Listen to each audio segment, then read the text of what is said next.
Në mes të një prej mrekullive të Emirateve të Bashkuara Arabe, Pallati Presidencial ose Pallati i Kombeve në Abu Dhabi. Ky që po shihni mas shpinës time është pallati kryesor, pallati i presidentit të Emirateve të Bashkuara Arabe që është dhe princi i kurorës i Abu Dhabit. Me njerë pas ti vjen pallati i zëvendës presidentit dhe i treti, sepse janë 3 pallate, pas këtij vjen pallati i princit kurorës së Abu Dhabit.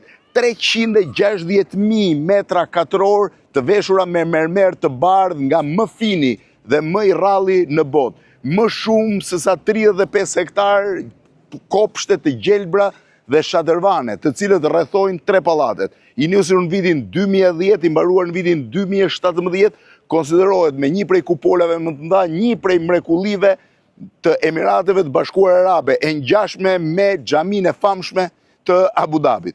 Jam në hyrjen qendrore eksaktësisht në këtë vend këtu, që ndon princi i Emirateve të Abu Dhabit për të pritur dhe presidenti i Emirateve për të pritur miqt në momentin që vinë për të shpëtuar diellit. Është llogaritur që në çdo orë të ditës të jetë në hije, ndërkohë që makinat vinë nga ana përballë, pra nga ana tjetër, dhe kjo është dera qendrore për të hyrë në pallatin presidencial të Emirateve të Bashkuara Arabe në Abu Dhabi.